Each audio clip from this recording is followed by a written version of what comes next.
안녕하세요. 주식 일출봉입니다. 오늘 다들 너무 힘든 하루였을 것 같습니다.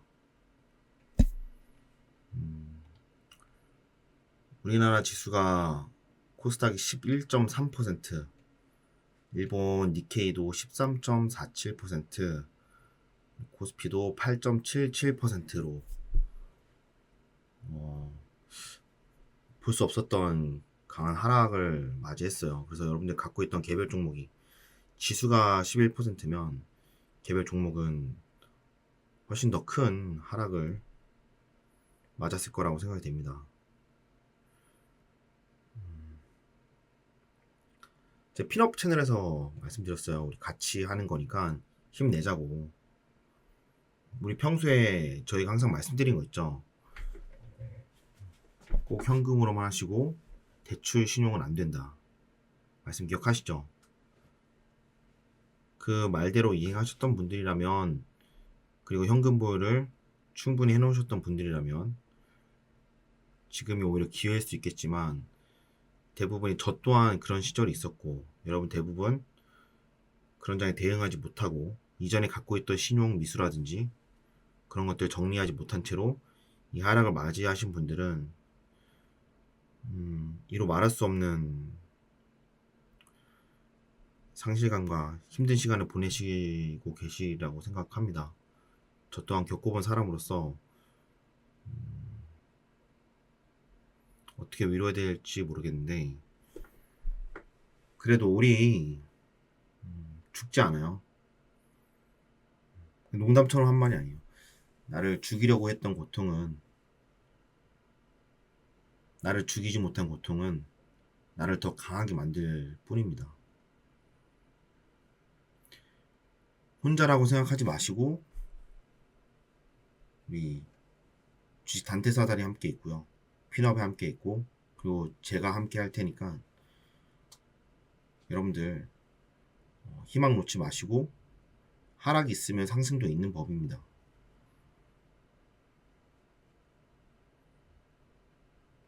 여러분들이 매매에 성공하고 본인의 기준을 갖기까지 옆에서 계속 도움을 줄 테니까 희망 잃지 마시고, 용기 잃지 마시고, 제가 같이 함께 한다는 거,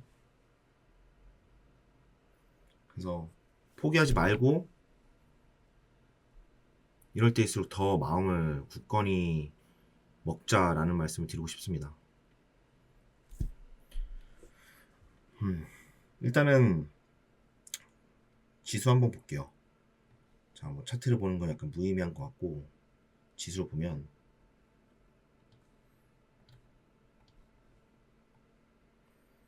자, 니케이 지수가 가장 많은 하락을 했어요. 지금 13.47%, 코스닥이 두 번째로 11.3%, 그리고 코스피 50, 코스피 지수가 8.77%, 터키도 5%가량, 유럽 증시 할 거 없이 전부 다, 러셀 지수, 미국의 러셀 2000 지수도 마이너스 6.8% 하락하고 있는 모습입니다. 그래서 저는 개인적으로는 큰 하락의 시작이라고 보고 있고요. 그 논리에 대해서는 곧 설명드릴게요. 기사도 계속 쏟아지고 있어요.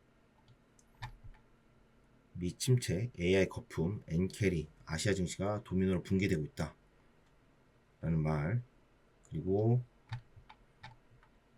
미국의 침체 우려, 아시아 금융시장 강타에서 한국, 일본, 대만 증시가 초토화됐다 라는 거, 그리고 아시아 증시 최악의 날로 기사가 계속 나오고 있습니다. 미국의 대표적인 야후 파이낸스를 보더라도 지금 주식 하락 매도세가 거의 제한급이다 라는 기사를 타이틀에 달아놓고 있고, 그리고 이거 매그니피켄트 7이라고 불리죠. 기술주 엔비디아, 애플, 마이크로소프트, 메타 등등 기술주들이 지금 프리 시장에서 벌써 1트릴리온, 1조 달러입니다. 거의 1조 달러에 가까운 금액이 지금 하락하고 있다. 그래서 오늘 나스닥 시장도 녹록치 않을 것으로 보이고 내일 우리한테까지 영향을 또다시 악순환으로 끼칠 것 같습니다. 그리고 비트코인도 마찬가지예요. 비트코인도 지금 완벽하게 이 하락한 추세를 넘지 못하고 맞고 나서 이 하락 추세를 완전히 깨고 아래로 이탈한 모습입니다.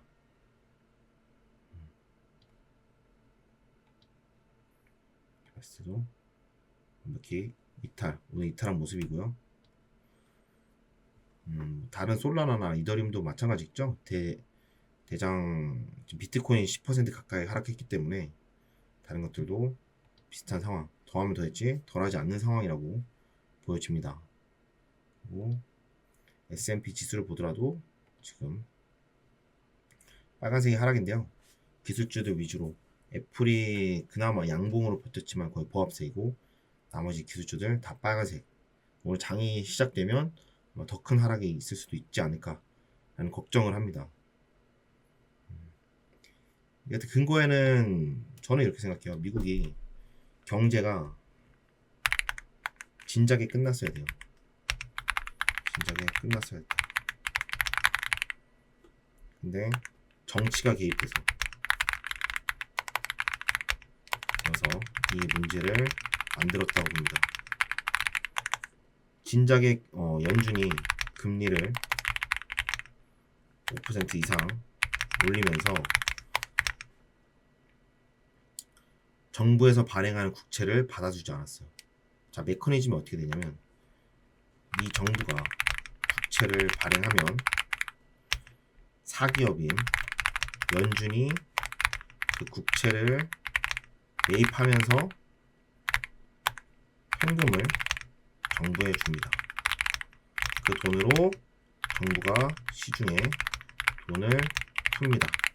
이게 메커니즘이었어요.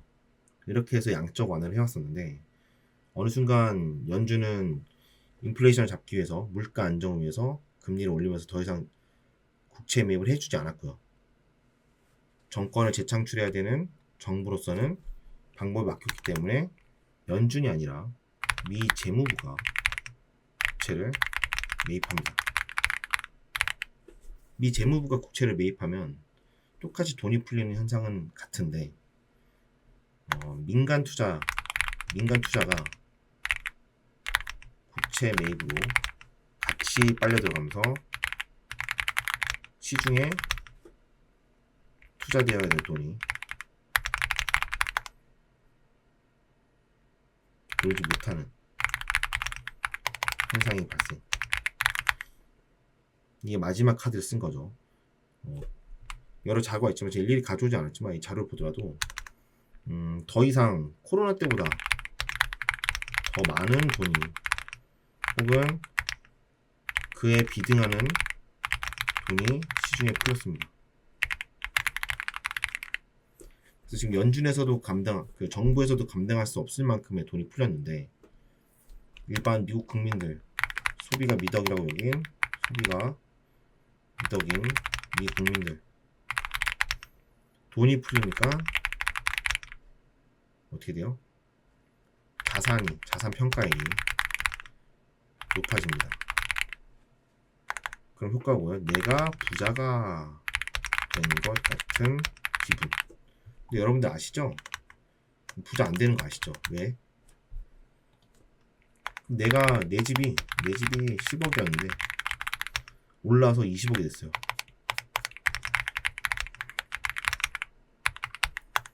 그 20억짜리를 팔고 다른 더 비싼 집으로 가려면 가려 했는데 안 됩니다. 왜죠? 사려고 한 집은 더 올랐기 때문이에요. 내 집만 올라서 내가 팔고 넘어가면 괜찮은데 다 올랐어요. 어차피 그거 팔아도 똑같은 거예요. 그렇기 때문에 내 자산 평가가 내가 부자가 된 게 아니라 돈이 풀린 효과로 자산의 전체가 올랐다는 거 인지해야 되는데 그걸 모르고 나는 부자가 된 기분으로 소비를 흥청망청 많이 하고 더 이상 소비를 할 수 없어서 그만 써야 되는데 미국의 마법의 단어가 있죠. 우리도 한때 겪었었고요. 뭐죠? 신용카드가 있어요. 신용카드로 돈을 쓰기 시작합니다. 왜냐면 난 돈이 많아졌으니까. 근데 그 신용카드조차 지금 연체율이 거의 7% 가까이 올랐습니다. 이게 얼마나 큰 거냐면 15명 중에 하나는 지금 신용불량자가 되기 직전인 거예요. 15분의 1. 엄청 큰 숫자입니다. 우리나라도 4% 가까이 되는데 우리나라도 한계치에 올랐다고 볼 수 있어요. 그래서 미국의 소비가 지금 둔화되었고, 그래서 미국은 더 이상 돈이 풀 수 없는 상황인데 올 상반기는 어떻게 붙느냐. 진작에 그만뒀어야 되는데, 진작에 망했어야 되는데 어떻게 붙었냐. 동맹국이 도와줘요. 동맹국. 누구? 대표적으로 제로금리를 시행하고 있는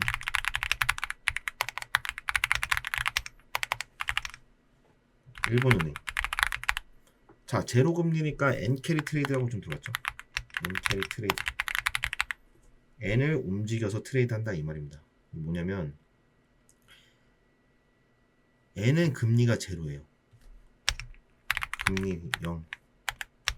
그러면 일본에서 돈을 빌려서 미국 금리 5%에 투자하면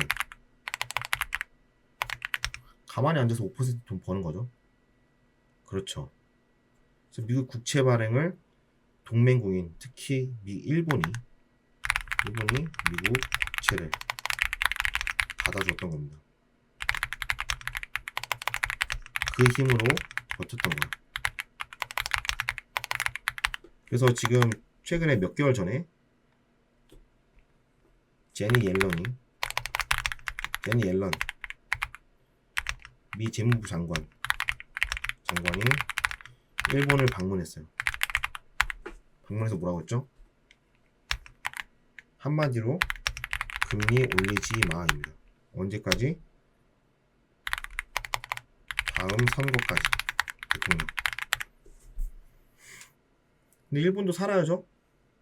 그래서 일본이 5일 전에 금리를 제로금리 청산 금리를 0.25% 0.25 BP라고 부르죠. 0.25% 인상. 자, 2008년에도 비슷한 일이 있었어요. 자, 이렇게 되면 어떻게 돼요? 내가 빌린 돈의 이자를 내야 하는 상황입니다.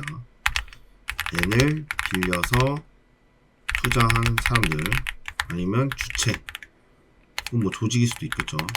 조직, 누구든, 그죠?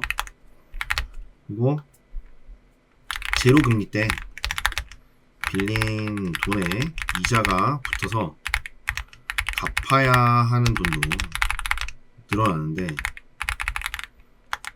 미국의 경기 침체, AI 거품설까지 돌면서 미국 증시 패닉셀로 나의 평가 금액이 하락해요. 자, 갚아야 되는 돈도 늘고 내 평가 금액도 낮아져. 그럼 지금 더블로 지금 손해를 보는 거죠. 일본 정부도 하락한 환율, 지금 일본 환율 엔화가 싸니까 지금 다들 일본 가잖아요. 주위에 일본 여행 가신 분 없는 분 없죠? 주위에 누구라도 하나 가죠. 제 주위에 엄청 많아요. 다 일본 여행 간대. 그죠? 일본 정부도 그래서 하락한 환율 방어를 위해서 미국 국채를 매도하는 거예요. 미국 국채를 매도하면 뭐냐면 시중에 국채를 매도함으로써 엔화를 사오는 거예요. 일본 정부가. 그러면 시장에 풀려져 있던 미국 국채를 던지면서 엔화를 가져오기 때문에 시장에 풀려있는 엔화가 줄겠죠. 시장에 풀려있는 엔화가 줄면 어떻게 돼요? 공급이 줄면 가격은 상승한다. 맞죠? 근데 만원에 10개를 파는데 한 개만 팔아. 그럼 가격 올려도 되죠? 살려는 사람이 많아질 테니까. 근데 10개 팔 때보단 한 개 팔 때가 더 경쟁력이 있을 테니까 가격이 올라가는 그 이치로서 국채를 매도해서 시장에 있는 엔화를 걷어들여서 시장에 풀린 엔화가 적게 만들면 엔화 가치 올라간다. 그렇게 해서 환율을 방어하는 겁니다. 그래서 미국 국채를 매도하고 이것 때문에 엔 환율이 상승할 거라는 공포. 그죠? 예를 들면 이런 거예요. 이해하기 쉽게. 자, 우리가 지금 160엔까지 갔었죠. 160까지 갔어요. 160엔에 1달러였단 말이에요. 최고점이. 근데 현재 예를 들면 80엔에 1달러라고 칩시다. 그러면 내가 달러를 들고 있는 사람이야. 그죠? 근데 나는 N으로 갚아야 돼요. 그럼 어떻게 돼요? 다시 160엔을 갚으면 되잖아. 다시 160엔을 갚아야 돼요. 그럼 그전엔 1달러만 주면 되는데 2달러가 필요한 거야. 그러면 다시 갚으려면 2달러가 필요한 거야. 그죠? 그러면 내 환차손은 50%야. 50%. 이해했어요? 난 달러를 들고 있잖아요. 그래서 160엔에 1달러 때 빌렸는데 엔화 가치가 1달러에 80엔까지 올랐네. 가치가 올랐으니까 수량이 줄 거잖아요. 그럼 나는 160엔에 갚으면 되잖아. 160엔에 갚으려면 나 2달러가 필요한 거. 원래 1달러면 됐는데. 그럼 나는 50% 마이너스가 나는 거죠. 이해하셨죠? 그리고 평가 금액이 하락한 거. 왜 미국장이 떨어지니까 평가 금액이 하락하고 플러스 환차손 위에 써놨던 환차손까지 하면 더블 손실이야. 그죠? 이것이 다시 패닉셀을 또다시 유도한다. 이해했어요? 그리고 미국은 일본이 미국 국채를 팔면 국채 가격이 급락합니다. 하락하죠. 하락.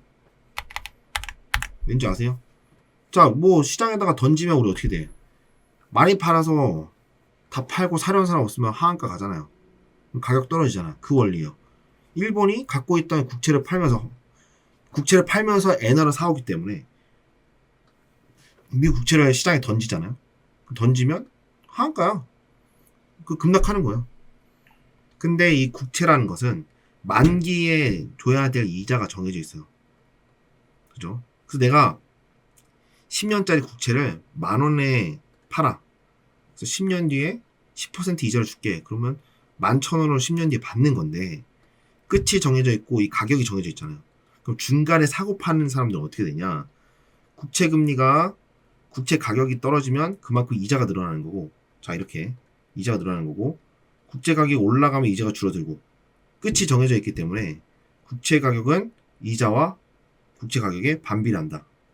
그렇게 보시면 돼요. 이자와 국채 가격은 반비례한다. 약간 예를 들면 이런 거예요. 이게 미국 10년짜리 10년 만기 국채라고 할게요. 미국 10년 만기 국채. 자 이거 1달러 10% 이자 10% 이자라고 할게요. 10년 만기 때. 그죠? 그럼 어떻게 되냐면 얘 끝은 10%로 정해져 있다고요. 여기가 1달러인 것도 정해져 있어. 1달러야. 그러면 이 1달러를 10년 동안 들고 있으면 10% 그래서 1.1달러가 되는 거 확실한데 그 사이에 사고 파는 사람도 있잖아요. 그러면 그 사이에서 가격이 계속 왔다 갔다 하는 거야. 어떻게? 이거 국채 가격 그리고 하나 더 여기가 금리 이자 금리 이자라고 할게요. 그러면 이렇게 되는 거죠. 자 중간에 이제 갖고 있는 사람들이 뭐 한 10,000명 뭐 1,000명 있다고 합시다. 그래서 반반 됐어 이렇게. 국채 가격이 이렇게 평준화가 되어 있는데 누가 국채를 던져요. 일본처럼 막 던져. 그러면 국채 가격이 내려가겠죠? 다 파니까. 파는 사람 많고 사는 사람 없으니까. 그럼 늘어나는 국채 가격이 떨어지는 만큼 이자가 올라가요. 그럼 이 이자 압박 때문에 시중 금리도 올려야 되는 상황이 오는 거예요. 근데 국채를 막 다들 너도 살라 그래서 많이 사. 그럼 이자가 떨어지는 거예요. 근데 일본이 많이 들고 있었잖아요. 국채를. 그래서 얘네들이 혹시라도 팔면 금리 이자의 상승의 압박 요인이 되기 때문에 옐런이 가서 일본까지 가서 국채를 팔지 말라 그랬던 거예요. 국채 팔아서 이렇게 내려가 버리면 이자가 올라가니까. 이해하셨죠? 그래서 일본이 국채를 팔면 국채 가격이 하락하고 국채 이자 상승. 그죠? 그래서 금리 인상에 압박 요인이 된다. 이해하셨죠? 그리고 금리를 인하해서 경기를 부양해도 모자를 파네. 금리를 인상해야 되니까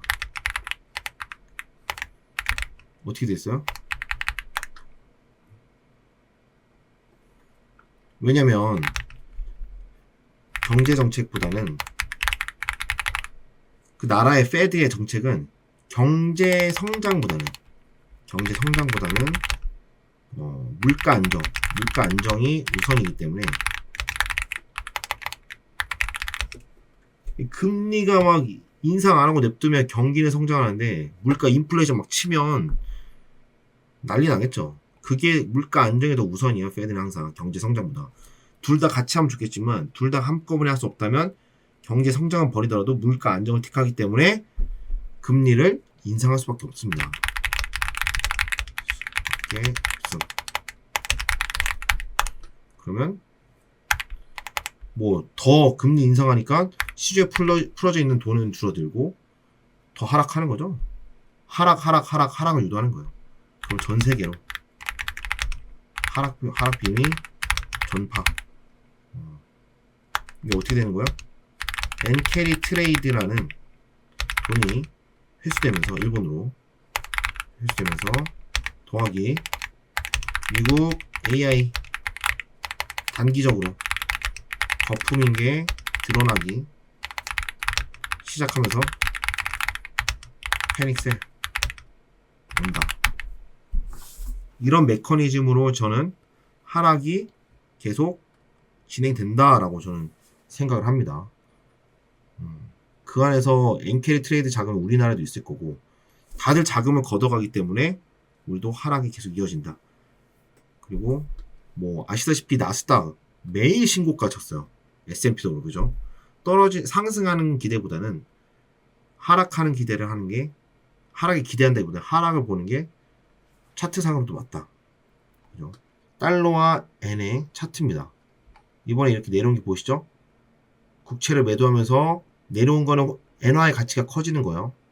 1달러당 160엔이었는데 1달러당 143엔으로 떨어진 거거든요. 자, 금융위기 때 2008년도에 어땠는지 볼까요? 자, 2008년도부터 쭉 내려온 거 보시죠? 이 고점이 123이었는데 저점은 거의 75까지 내려가요. 거의 반토막까지 나는 거죠. 이렇게 되면 이만큼이 환차손이에요. 지금도 던짐으로써 그런 환차손이 발생할 수 있다 라는 공포가 오는 겁니다. 그렇기 때문에 저는 대하락의 시작일 수도 있다. 뭐 제가 섣불리 예상할 수는 없겠지만 지금 상승할 수 있는 요인보다는 하락할 수 있는 요인들이 많기 때문에 여러분들께서도 하락이 영원하진 않아요. 기술적 반등이 나올 거란 말이죠. 그럴 때 적절히 잘라야 되는 종목들은 조금 더 손실을 줄이면서 반등 나왔을 때 자르는 게 낫다. 반등이 아니라 다시 상승할 거다라는 기대는 하지 않는 게 좋지 않을까. 물론 다시 상승할 수도 있겠지만 상승할 수 있는 요인보다는 하락할 수 있는 요인이 훨씬 큽니다. 이러한 요인으로 지금 하락이 왔던 거라고 생각이 들어요. 그래서 여러분도 매매를 하시면서 주의하시고 비중 관리하시고 현금이 50% 이상 들고 계셨던 분들은 찬스가 오는 것이고요. 그리고 혹시 지금 힘드신 분들은 같이 해나갈 수 있습니다. 지금이라도 이렇게 공부해 나가는 거잖아요. 이 큰 흐름에 이해가 있다면 그 큰 흐름에서 내가 투자를 해야 될 텐지 아니면 현금을 보유해야 될 텐지 구분할 수 있으면 다음 파동이 올 때 준비해서 우리 같이 또 수익 낼 수 있고요. 다음이 있으려면 지금이 존재해야 돼요. 그죠? 잘 버텨보자고요. 나를 죽이지 못한 고통은 나를 강하게 만들 뿐이다 라는 말 명심하시고 제가 함께 하겠습니다. 오늘 하락장에서 마음 많이 쓰셨을 텐데 건강 잘 챙기시고 술 드시지 마시고 한강 가고 싶으신 분들은 연락하시고 뭐 유튜브에 댓글이라도 남기시면 거기 한강에 만날 테니까. 저희 한강 맨날 가요 정말 운동하러. 저는 뭐 농담 반 진담 반이지만 수상 인명 자격증도 있기 때문에 라이프가드도 있기 때문에 어지간한 빠지신 분들 물 빠져서 물 빠지신 분 구한 적도 여러 번 있기 때문에 제가 보고 있는 한 아무도 한강물에 못 들어갑니다. 아셨죠? 농담이었고요. 그래도 이런 때도 웃자고요. 나를 진짜 마음이 웃을 수 없을 정도로 힘드신 분도 많을 수도 있는데 이럴 때일수록 힘내시기 바라겠습니다. 오늘 영상 여기까지 하도록 하겠습니다.